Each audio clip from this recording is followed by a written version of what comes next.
The moon is not just a reflection of light in the sky. It is a marker of the internal and external rhythm in which we live. Its phases are not mere stages of an astronomical cycle, but patterns of time expressed in daily life and in consciousness. They form a bridge between the tangible and the invisible, between nature and human perception, between the earth and all living beings.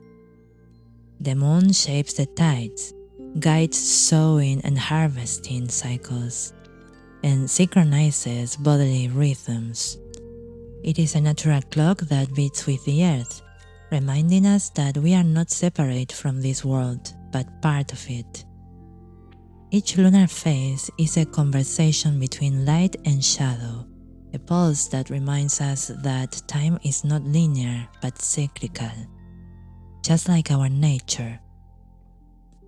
The moon is also an archetype, a mirror in which we project our own experiences of change, growth, fulfillment, and transformation.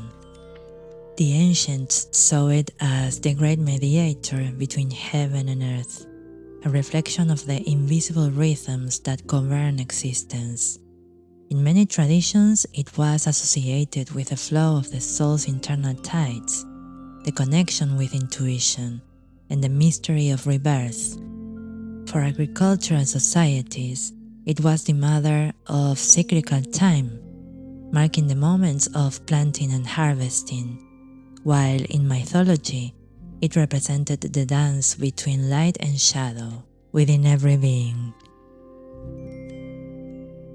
Each person experiences the moon's phases uniquely, depending on their sensitivity, the position of their natal moon, and the sign in which the phase occurs. Additionally, the phase we are born under has an impact on how we perceive time, life, and our internal processes. Knowing your birth moon phase can provide an additional key to understanding your nature and how you align with the world's cycles. In this video, we will explore the phases of the moon and their influence on the perception of time, consciousness, and life itself. If you want to delve deeper into this content, you can find the full transcription of this video in my paid subscription on Substack. The link is on the description and in the comments. This way, you can reread, reflect, and connect with each idea at your own pace. And if you want to receive astrology articles and be part of the community, you can also join the free subscription.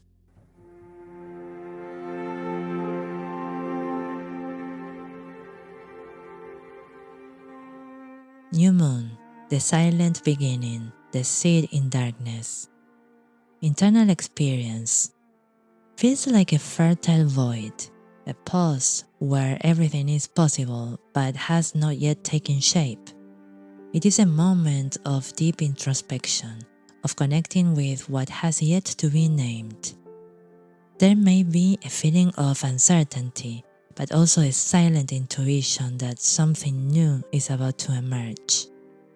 Since ancient times, the new moon has been a time for introspection and communion with the invisible. Many cultures performed rituals of planting, both in the earth and the spirit. In Celtic tradition, it was associated with the dark goddess, guardian of the mysteries of rebirth. In Egypt, it was linked to the regeneration of Osiris, symbolizing the death of the past to allow the emergence of the new. Initiates in different mystical schools use this phase to retreat in silence, lighting candles in the darkness as a symbolic act of inner awakening. It is a point of origin, but also of communion with the unseen.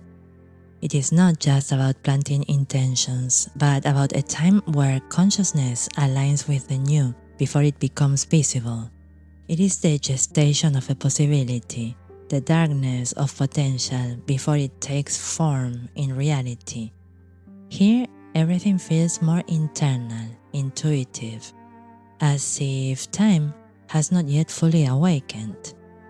The earth receives it in calmness, the sky is clear of its light, and the energy invites us to return to our root, to the essential. In human experience, this phase resonates with the mystery of beginnings, with a feeling of an internal calling not yet fully defined. Waxing crescent, the activation of rhythm, the first breath of life. Internal experience feels like an awakening, a spark of energy that propels us forward. It is the phase of initial enthusiasm, where ideas start taking shape and we feel the call to action. There may also be slight anxiety or impatience, as if something is growing but has not yet reached its full form. Depending on the sign in which this phase occurs, it can feel like a dynamic push or an invitation to advance cautiously. In ancient times, this phase was linked to early initiation rituals, where apprentices took their first step on the path of knowledge. In many cultures, lamps or torches were lit to symbolize the emergence of light from darkness and the spirit's advancement towards its purpose. First quarter, creative tension, the challenge of growth. Internal experience can feel like a test of endurance. Energy is strong, but obstacles appear, challenging us to organize and structure what we have started. There may be a sense of pressure or friction between what we desire and what reality allows us to manifest at this moment. If the natal moon is in fixed signs, this phase can feel more intense as an internal struggle. In various mystical traditions, this is a moment of initiatory trials. In the Eleusinian mysteries, it was considered a time of necessary effort before receiving revelation. Here, aspirants had to demonstrate perseverance and focus, symbolizing the structuring of the spirit before its expansion. Waxing gibbous, the refinement of momentum, magic in action. The internal experience feels like a phase of adjustment and refinement. There is clarity about what is working and what needs changes. There may be a sense of drive and confidence, but also internal demands, as if polishing a diamond before its presentation to the world. Depending on the sign, this process can be lived as a natural expansion or as a phase of rigorous self-evaluation.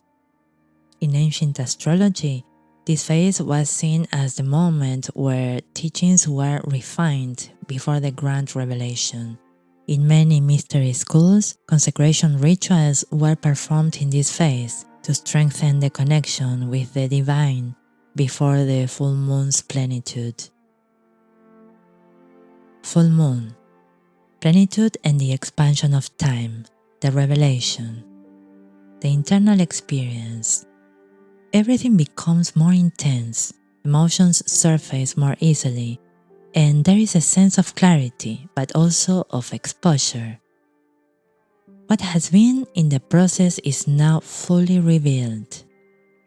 There can be a strong energy of expansion and manifestation, but also some tension if things do not align with our expectations. If the natal moon is in a water sign, this phase can feel more emotionally immersive. Historically, the full moon was the time for harvest and celebration rituals. In ancient spirituality and magic, it was considered a manifestation phase where desires and intentions reached their peak visibility. In initiation rites, it marked the moment when the apprentice crossed the threshold of knowledge. Waning gibbous, the echo of experience, the wisdom of time. The internal experience feels like a phase of integration. There is a desire to reflect on what has been lived, to find meaning in what has been manifested. There may be a sense of calm after the full moon's peak, but also the need to make adjustments and release expectations that no longer resonate. Depending on the sign, this phase can be experienced as serene wisdom or with the urgency to extract clear lessons. In many traditions, this was a time for knowledge transmission. Spiritual teachers shared lessons with those who had already gone through the experience, preparing them for the next learning cycle. Last quarter, necessary deconstruction, the art of letting go. The internal experience feels like a call to release. It is the moment when we recognize what is not longer useful and allow it to dissolve. There may be a sense of relief in letting go of what weighs us down, but also some melancholy or resistance if attachment to the old is strong. In earth signs, this phase can feel like a need for organization before transition. In alchemy, this phase was related to dissolution, the process of releasing unnecessary structures to allow transformation. In shamanic traditions, it was linked to purification rituals, where fire or water were symbolically used to release accumulated energies. Balsamic moon, return to the source, the peace of a completed cycle. Internal experience. This is the phase of deep introspection. Feels like a retreat inward, a moment of rest before a new beginning. There may be a yearning for silence and withdrawal, the need to close cycles and to find clarity before the lunar cycle is reborn. If the natal moon is in a mutable sign, this phase can be lived more fluidly as a natural transition. The ancients saw this phase as a time for ego dissolution and return to the essential. In some spiritual traditions, this was the period of fasting and deep meditation practices, seeking connection with the fertile void that precedes rebirth. The phases of the moon are not separate events, but a continuous flow of consciousness in time. Each phase represents a way of interacting with the world and with oneself. Understanding them from this perspective allows us to navigate life with greater clarity, aligning our perception with the natural rhythms of time. The moon not only marks cycles in nature, but also in our own perception. In it, we see the journey of creation, expansion, integration, and renewal. The moon is not a foreign symbol. It is the pulse of the earth and of all beings that inhabit it. It is the reflection of our own cyclical experience, a reminder that life, like the moon, never stops moving.